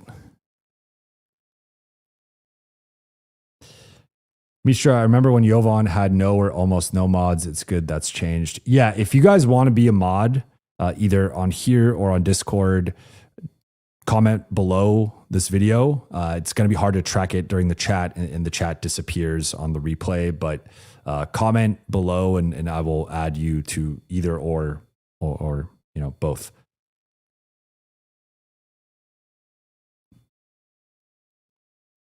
Glenn, Lakers Collective, Trevor is Braun, Jovan is Luka, Jason is Austin. Look, I'll take it. I will take it. I also, someone called us the Avengers and said I was Iron Man. And he was like, hey, I'll take Tony Stark and be worth a few $1 billion. Well, it's not bad. Rod, top 5 blow dryers. I don't even know if I can name 5 blow dryers. Probably can name 4. The one I use is Shark. They upped the price, and I think they kind of changed it. So I've had mine for like 4 or 5 years, and it's held up great. But now it's a bit more expensive. Used to have like the just basic Revlon one, which also works great, but there's a kind of a whole science to it with how it heats your hair up and how quickly it does, and like, you know, that factors into it. There's Dyson, which is like, you know, a lot of money. And then there's also this is like small green one. I don't remember what it's called, but that's my blow dryer knowledge. Brad V offering the mod. Connor, would Discord not be a better? Yeah, I mean, you could request here or in Discord. Mitch Potter, hey Jovan, can you talk about the value of Austin's growth as a vocal leader? I feel like it's increased his confidence with everything. Yeah, I think Austin, and JJ's really harped on this with the media of saying like this is just as much Austin's team as it is Luka's and LeBron's team. And while we know it is Luka's team first and foremost, like he is the face of the franchise, he is one of the budding faces of the league, he is a top 5 player, he's the best player on the team. Austin being empowered and emboldened, and also I think having the relationship with Luka that he has, but also having the backing of LeBron, having the backing of ownership in the front office, and also having the backing of the coaching staff, I think that all collectively has pushed him to get out of his shell a little bit more and this year be more of a vocal leader. And I think Austin, like he does have a different swagger this year, right? And that's one of those things that like sometimes it sounds a little cliche or corny or whatever, but there's just like a different way that he's carrying himself. I guess aura might be the preferred term, right? But it's just different this year, right? He's just carrying himself different, and it is a contract year. It's a big year. He's someone like, I think again, when people talk about Austin and some of the limitations or some of the things they don't like, I think they overlook how much of a competitor this guy is. And like, he is cut from that cloth of he wants to, kill his grandma at the table over a game of Scrabble. Like that's how this guy is wired. And not every NBA player is like that. Not every player on the Lakers is like that. They have a lot of chill, laid back guys. And while he does have this chilled, laid back side, he also has this competitive streak and this killer side that I think we've seen manifest now. And like, he's got a bunch of game winning shots now. Like he's got a montage of 4 or 5, multiple buzzer beaters, multiple game, tying shots, go ahead shots, whatever. He's racking them up. And that's just part of like who he is. So yeah, I think, like he's moving different this year. He's moving different. He's got some motion, and it's playing out so far. See, Iceberg wants to be a mod. Harkin, ass teams, Kings, Portland Suns.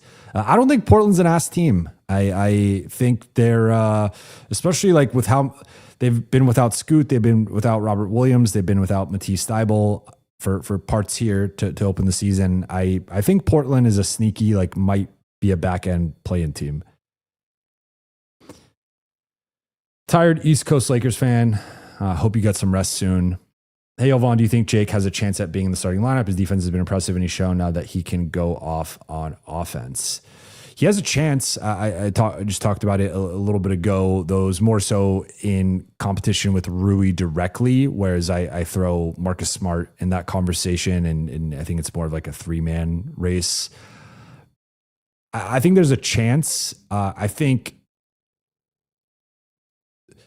he is similar to Rui in a general sense, right? Like I think there are definitely differences within their games, but like the sort, like, shooter, kind of second side action guy offensively, and then guarding the primary guys, or if they're next to Smart or Vando, maybe like the secondary guys. They're generally in the same role. Like I do think, as I said earlier, like Rui's a better cutter and shooter. Jake's a better rebounder, passer, ball handler, and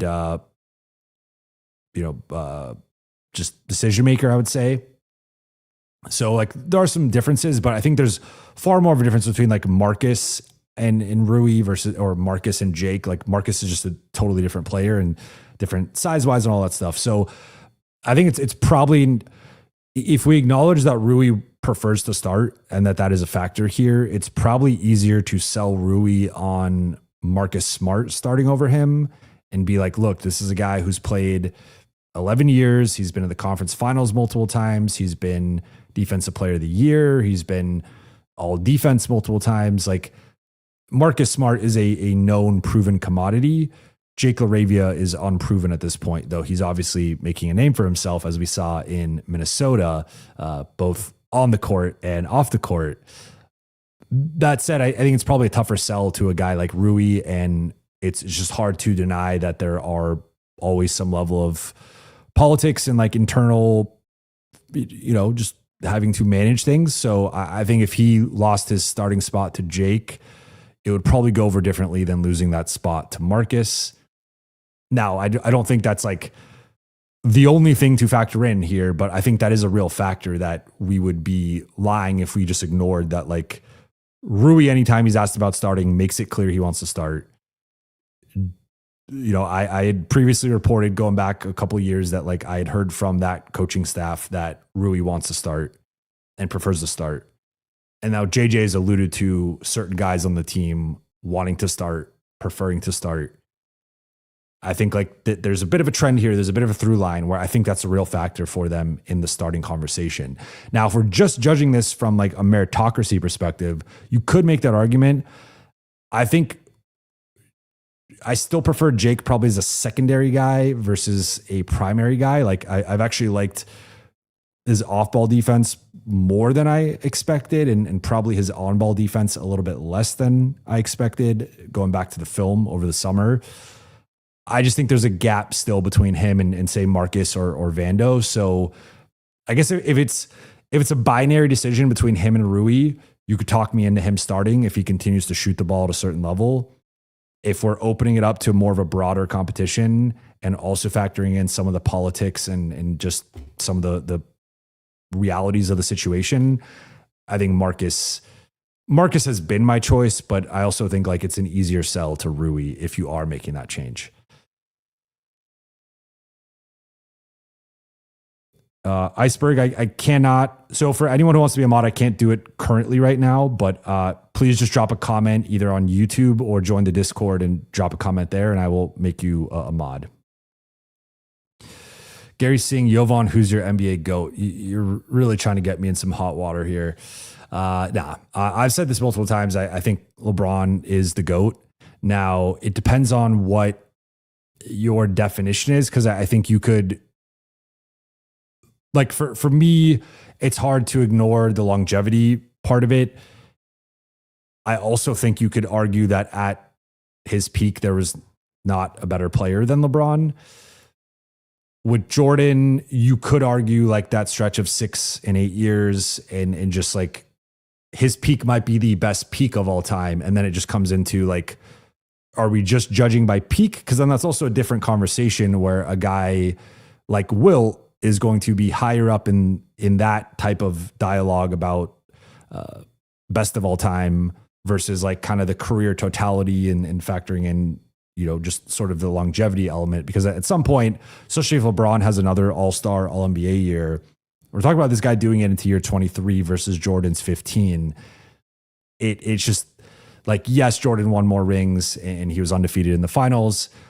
I think another component here, which gets a little controversial for some people, is like, I think Golden State's better than any team Jordan ever played in the finals. I think San Antonio is better. The second version of San Antonio, that 2014 team that won, is also better than any version or any team that Jordan played in the finals. So it's like, I think like it's hard to not also factor in competition and like, would Jordan have gone? Like, I think LeBron would have fared better against Jordan's competition. Jordan would have fared worse. Now, would Jordan still have won more titles? Potentially. Like we don't have a time machine. We'll never know. Right. But it's also a weird thing where like LeBron gets docked for making the finals more times, but like not winning it. But it's better to lose in the conference finals or semifinals. I don't know. Getting sidetracked here. I can go for a long time on the GOAT debate. But if you feel it's Jordan, like I'm not like anti-Jordan. I'm not. If you feel it's Jordan, I don't disagree. Like you can make that case, and I think it's really close, and it's really a matter of there are things that support either side. I do lean more toward LeBron because I also think when we start comparing their skills, I think LeBron is a more skilled player in several ways, but it's very close. And if you say Jordan, that's fine. Light him up. Thank you for the super chat. After a week off, did you approve of the verve Luka played with tonight? Okay. Yeah, for sure. Like I think anytime a player misses that amount of time, there's going to be a little bit of rust in him being out of rhythm. And I did get a question earlier about him not going downhill as much. And I agree that we didn't see the downhill force that we saw the first. I think he was averaging 20 drives. I forget if it's per game or it might have been per 100 possessions through the first couple games. We did not see that tonight. But again, the guy dropped 44, 12, and 6, did so efficiently at all three levels. I'm not going to nitpick that too hard. Ping Charlie, yo, any of y'all know when the Lakers store is open? I could look that up for you quickly. Obviously, it's going to be open at the arena. So there's the one, it's showing me the one in El Segundo, which is right next to the practice facility. The team store, 10 to 6. But that's separate from like games. So I think at 6, it turns into just arena only. So I believe you're going to the game Wednesday, then you could go early to the store, but then at 6, it transitions to just people who have tickets. Iceberg Watkins, hit that like button. Yes, let's get those likes up. I'm sure I just set the chat on fire with the whole LeBron Jordan thing. I know everyone. Glenn S with the real answer here. Buha the GOAT. Iceberg says Kobe the GOAT. I know a lot of Laker fans think that. That's totally fine. Metal Rules says Jordan's the GOAT. RK says Jordan. Glenn says Kobe. Glenn also said me, though. So we got to. All right.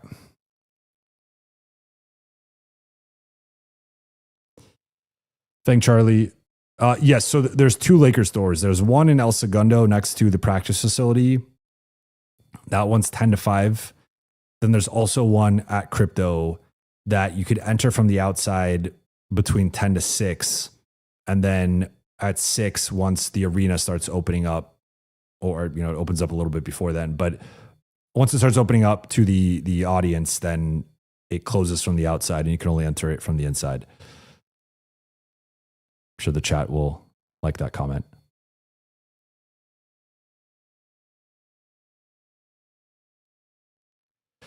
Young Padawan, Jovan, have you seen Reggie for the locker room hating on you? I do not. Who? I don't know who that is.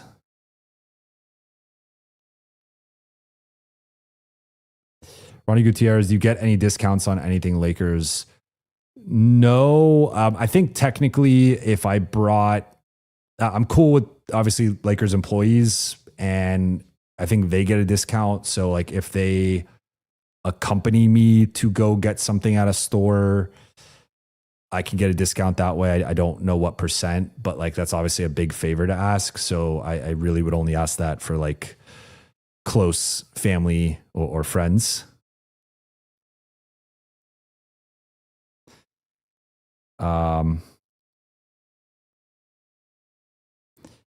Okay. Well, so someone's hating on me. I'm used to it. It's okay. The Snow, thank you for becoming a member. Huff Puff Duff, how do you think Lakers will stack against the top teams in the West? Okay, so I just did a West ranking episode with Jared Weiss of The Athletic, who now covers the Spurs. the first like 25 minutes of the episode is Spurs focused. So if you have no interest in that, it's for Beyond the Block. You can skip that part, but then we get into the West and we rank the West. I had the Lakers ranked 4th behind OKC, Denver, Golden State, then the Lakers.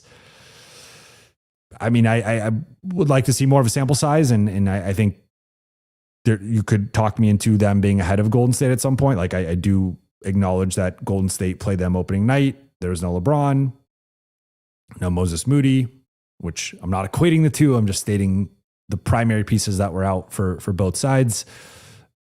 I think at this point, Golden State has been a well-oiled machine, but they also have a lot of long-term questions with the health and age of that group. 4 of their top, 8 players, 9 players are 35 or older. So that, Steph, Jimmy, Draymond, Al Horford, that's like they're a much older roster than the Lakers, for example, right? So I think Kuminga's taken a leap. Moody and Pods are a bit up and down, but I like Moody. So right now I tentatively have them ahead, but I'm someone who's constantly tweaking my rankings. I'm not I don't have take lock on many things. There are some things I do have take lock on, but I'm trying to consume new information. Like San Antonio is making a hard push up there. Houston, I still think deserves to be mentioned. The Clippers and Timberwolves, I'm sliding down my rankings currently, but yeah, I think the Lakers right now for me are top 4. They have their own questions with health, right? And already half the roster has been injured, and guys are coming back, but there's no guarantee guys stay healthy. They've had some rough injury luck over the last few years. So I think 4th feels about right, but you could argue them as high as 3rd. You could put them 5th or 6th. I think there's a bit of a range for the Lakers.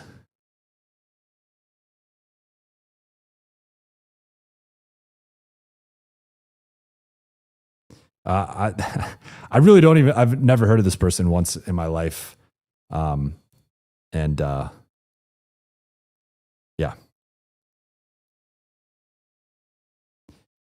What is Chris referencing that, Brad, thank you for being a YouTube member. Chris, is this in reference to my GOAT take? King Carter, Jovan, what's your ideal vacation spot or typical trips like?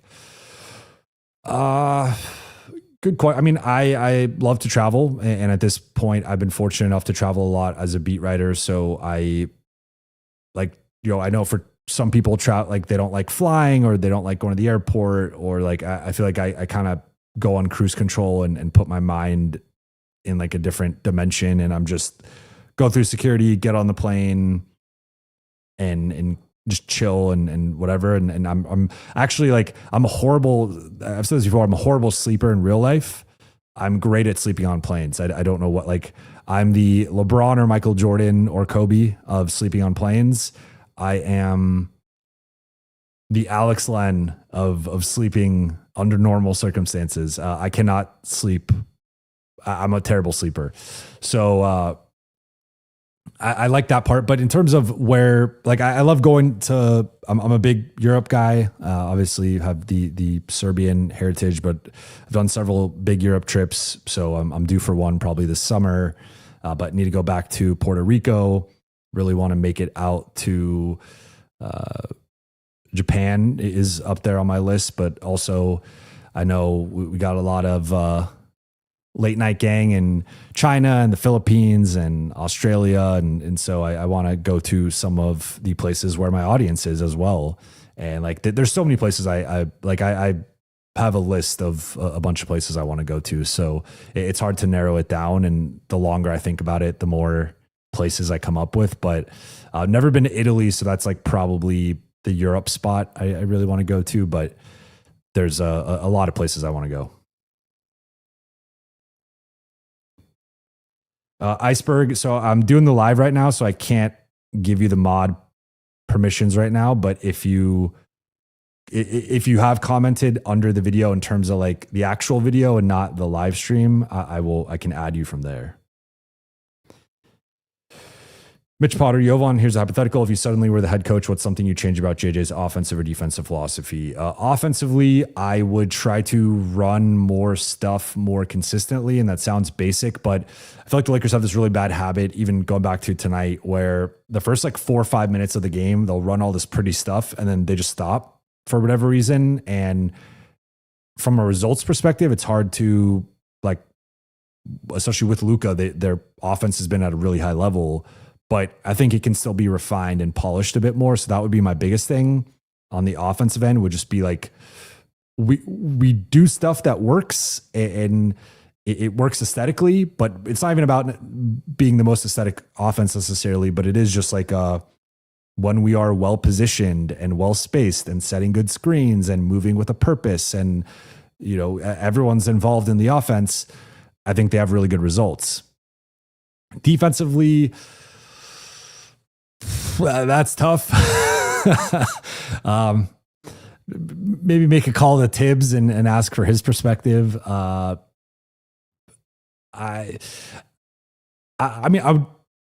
guess one thing I would harp on, and I get why they're a little bit more conservative or cautious with certain things, but I think the ball pressure and physicality has just been pretty lackluster to start this season. And I referenced this after the Minnesota game. I thought it applied at times tonight. Did get better in the second half, but I think this group sometimes plays off of guys in part because JJ wants to invite certain guys to shoot. Totally get that. And I think it's also on some level an admission that this group, like, he wants to keep them out of rotation. He wants to keep a shell around the paint. And I think they don't really have the athletes to play like a frenetic, chaotic, you know, all over the 47 feet in the half court, kind of just, you know, that frenetic type of defense that we see from Houston or Portland or some of these other teams that are younger, more athletic, longer, whatever. Lakers can't really play that style. Like, there are some lineups where they could get into it, especially like Vando at the 5, I guess. But so like my point is, I think they have that turned down a little bit to play more conservatively and to prevent blow-bys and dribble penetration. But I think one of the issues has been, we saw it against Golden State to an extent. We saw it against Portland to an extent. We saw it against Minnesota. We saw it tonight. They are just not really pressuring opponents, and that is allowing them to walk into open pick and pop threes, to walk into swing passes, skip passes into open threes. And I just feel like there's too many stretches of games where the opponent doesn't feel the Lakers. And one thing that really illustrated this to me was, I believe it was the All NBA podcast. So shout out to them. They tweeted out this graphic of, it was about pressing and how teams are pressing, you know, the pressing percentage, I believe it was around like 5% now, which is more than double last year and like 5x as much as like 6 years ago. And every team, it has like a little kind of arrow of like, are they pressuring more or less? And the Lakers have like the tiniest green arrow that you've ever seen. It's barely legible.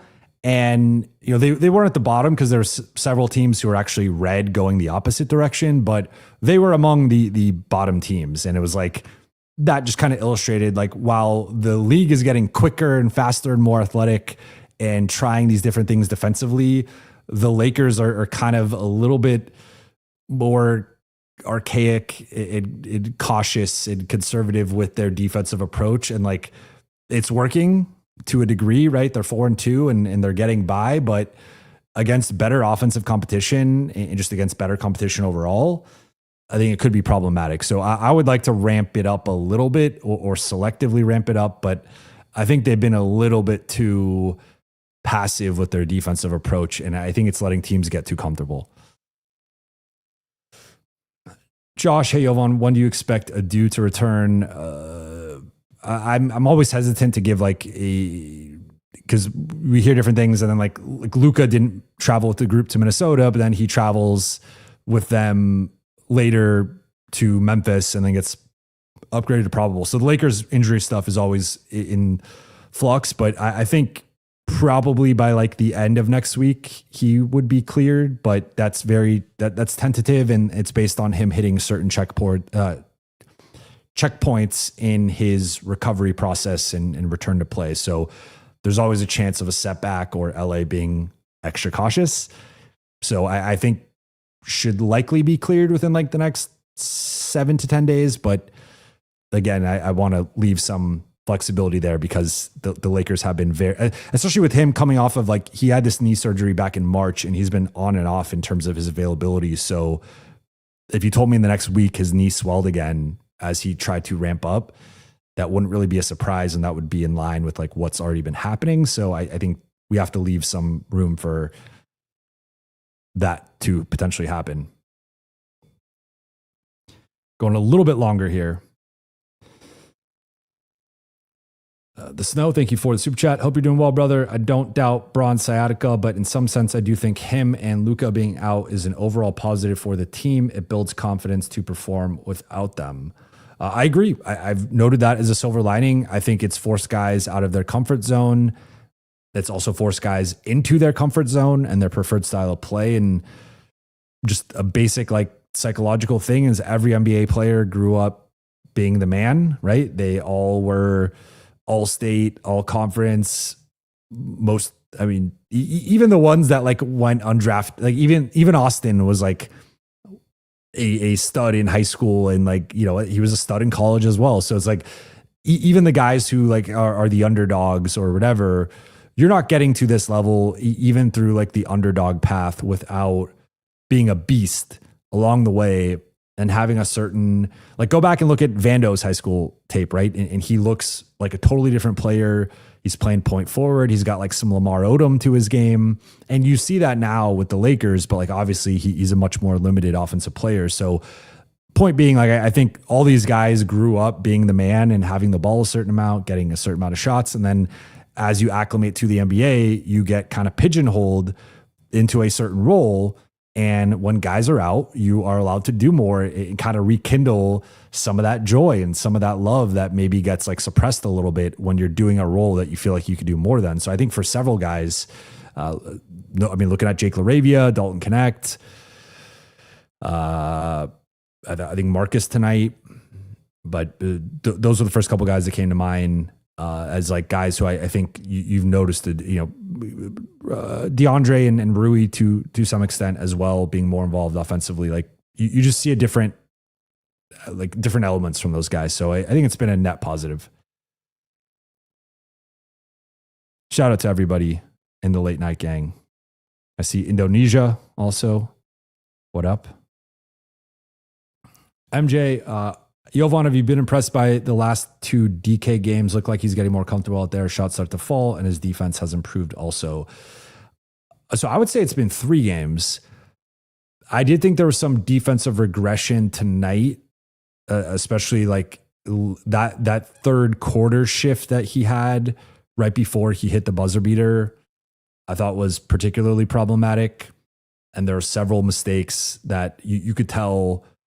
Like Lakers are targeting Ja a lot tonight, almost to like a comical degree.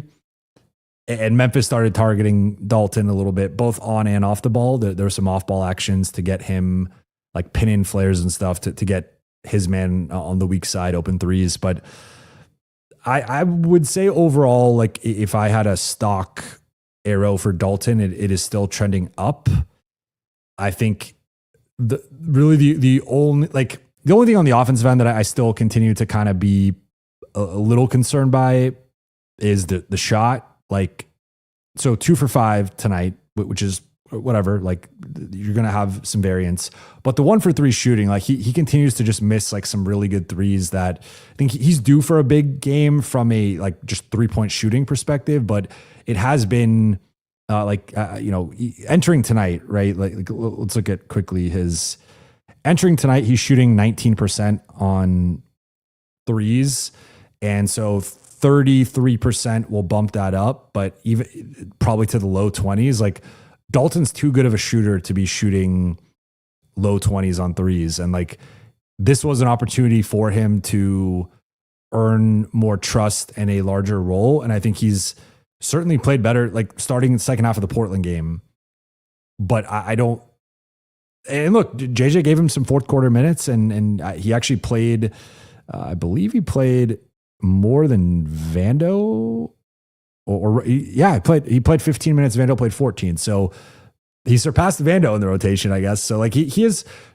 I think all things considered, he's trending in the right direction. I think like for him to really hit his ceiling, at least like within this rotation of what they need from him specifically, I think he's got to be more of a flamethrower, and it just hasn't clicked yet. And maybe it will click. And at that point, then,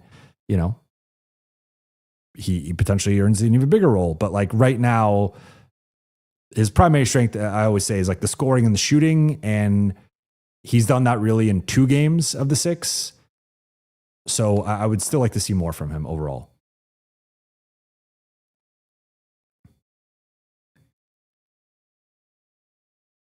All right, see, there's a whole Ben Simmons discussion that I'm not going to entertain personally.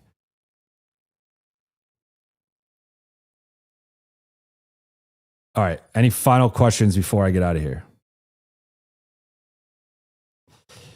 Kane Carter, hey, Jovan, do you fear that this success without Luka or Braun might confuse Rob and lead him to ignore some of the defensive flaws? Consider things like Rui's friendship with Luka, Braun, and AR before trading.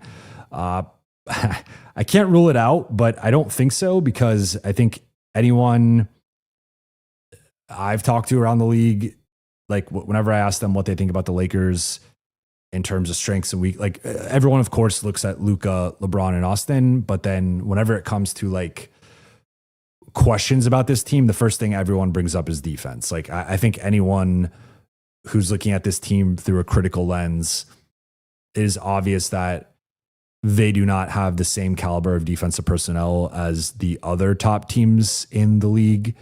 And even if we want to make the case that like peak Vando and peak Marcus Smart can get to a level of like in an individual game or like in an individual series, they can match some of the other best defensive players, they do come with some offensive concerns, right? And I think a lot of the other top defenders on contenders are just more reliable offensive players. So there's a limitation there of either LA kind of takes away from its offense, or it really leans into the offense and then just has a lower defensive ceiling. But looking at it, let's see if they updated it on NBA.com. So right now through 6 games, they are 15th in defense and they're 10th in offense. So before the Luka trade, they were 3rd in offense and 18th in defense. So the defense overall over the last few games has gone up a little bit. The offense has obviously come down, but they are, to me, are clearly a top 10 offense. And I think that should maintain as long as they have 2 of the big 3 healthy, they're going to be a top 10 offense. Defense going up to 15th is a step in the right direction. And they had I think like around a 111 or 112 defensive rating tonight, which is good. So, but I think clearly the defensive end is something that needs to be improved upon. And I think if they are serious about contending and really like competing on like the highest level with like an OKC and whoever else you put on that level, I think they clearly need one more move, in my opinion. Kane Carter, Jovan, do you feel like you had to cover more drama and L's than you expected after joining LAL in 2021 after they won? Outside of 2022, what would you rank as your favorite to least favorite years? Definitely a lot of drama, but that just comes with covering the Lakers, and drama can be good for clicks and content performance. So there's always interest, but point being, there's always interest in the Lakers. So I could be covering, I'm not even going to say the team, but there are several teams that you could be covering that are just like boring and nobody cares. And there's never anything to talk about. So the Lakers have had plenty to talk about on the court, plenty to talk about off the court. It just comes with covering the Lakers. In terms of favorite to least favorite years, I would say last year was probably my favorite with the whole Luka trade and like just how crazy that was and how that team looked. And that was probably the most confident I've been in a team. And then they lost in the first round. I would say 2025 first, 2023 second, 2021 first, the title defense year. Then 2023, then 2021. Those would be my rankings. Mishra, Deuce potential. What do you think his ceiling is? It's tough to say we haven't seen him play at the NBA level yet. We haven't seen what the shot looks like in an NBA setting yet. So that's like a big thing. But I think he projects as someone, I think he could be a really impactful defensive wing off the bench. And if his shot develops to a certain level, I think he could be a starting wing. I think he's just got to stay healthy, which already is off to obviously a tough start with the knee situation.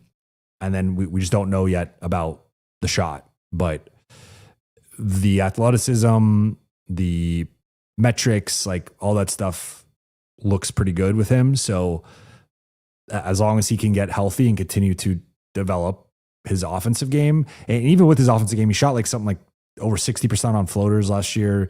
He obviously could dunk on people. So I think even comparing him to like Vando, I think he's a more comfortable finisher on the rim. Because I think like you can kind of make that comparison of like defensive wing with some offensive questions, but even within that, I think like he can attack a closeout, get to the rim, dunk, finish, get fouled, hit a little floater. So I think already he's not as limited as maybe that like player archetype typically is, but certainly outside of like 14, 16 feet, there are real questions with his jumper. And that's going to ultimately determine his ceiling. So I would just be projecting here without really having like firsthand experience or like I want to see it first before I comment on it. But I know they're high on especially his ability to play in like small ball lineups and switch across multiple positions. And think about it, a front court with like him and Vando and LeBron, or him and Vando and Rui, or him, LeBron and Rui, like in certain bench groups, like that could be a bit of a game changer. So Rob compared him to OG Anunoby on draft night. I think that's a very high, comparison, right? Like that's probably 90th plus percentile outcome for him, but that is like the general player archetype. Another one I've heard and compared him to is Gerald Wallace, I guess, which is also a very high player archetype in terms of like outcome, but a lot of it's going to be determined by health and how he develops offensively.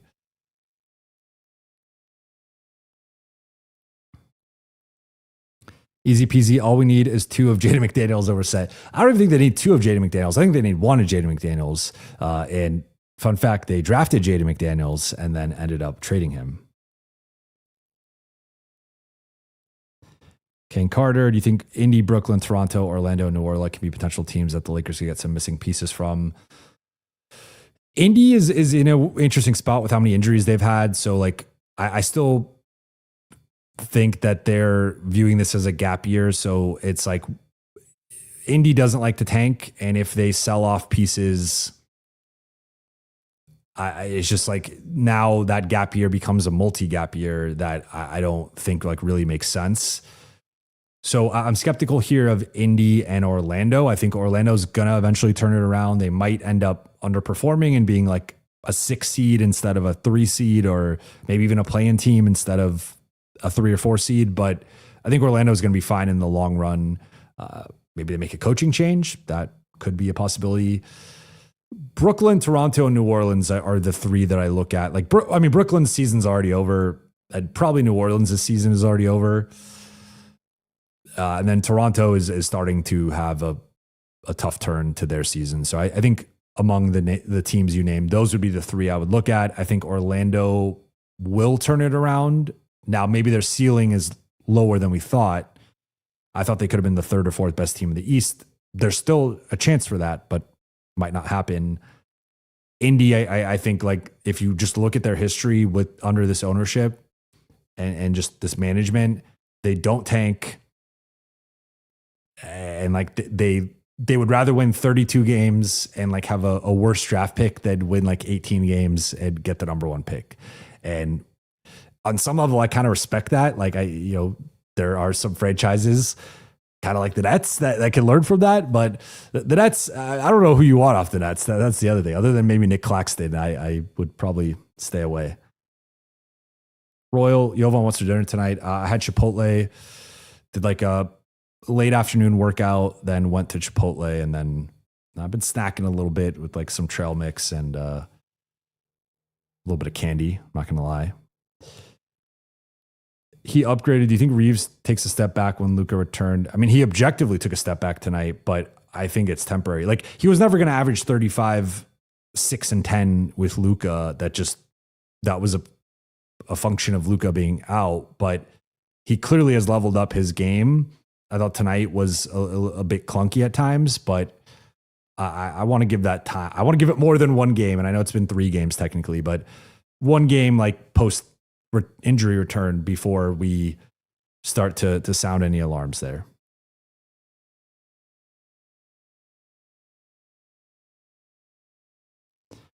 Barath Ram, Jovan, what's the latest addition in the sneaker collection? Honestly, not much. I'm trying to think. Like I bought I've got like a couple of updated my like leather minimalist sneakers. So I got a couple of pairs of Koyos. I had some pairs of Greats that I had for a while that I replaced with Koyos. Otherwise, I haven't like I've been keeping it simple with like Reebok Club C and just white Air Force Ones and kind of cycling through those. I've been in just more of a comfort phase with my sneakers, but I'm sure that will change at some point. But I've definitely toned it down. Glenn says good night, and this is actually a great place to end it. Thorn of Lies, should LeBron retire this year? Let's end it with a great question here. I think it's too early to say. I think it just depends how he looks, and ultimately, it's not my call. It's not anyone else's call. It's LeBron's call. But I think it just depends. He's always said the mental part of the game is what keeps him going.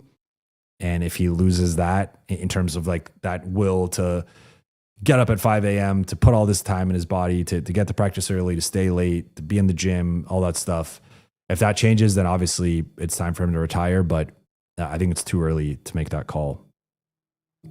Then Zach Wan, super chat. Thank you. Gabe Rui, Maxey in first for Wiggins and Davion Mitchell.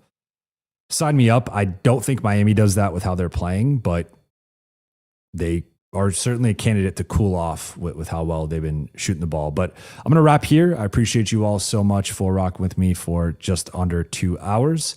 For those watching on YouTube, please be sure to hit that subscribe button, turn on channel notifications, and like and comment on this video. Let's get those likes up. And if you're watching right now and you have not yet subscribed, please consider doing so on the road to 50K subscribers by the end of 2025. We are a little less than 19,000 away, so we still got a little bit to go, but we are on the way. And then for those listening on Apple Podcasts, Spotify, and your podcast platform of choice, please be sure to follow, download, and leave a 5-star review. I'll be back on Sunday from Lakers Heat already. Lakers Heat going straight into a back-to-back. Lakers Heat in LA, and then they play at Portland on Monday. So a fun weekend of basketball. Appreciate you all. Shout out to the late night gang. I'll talk to you all very soon.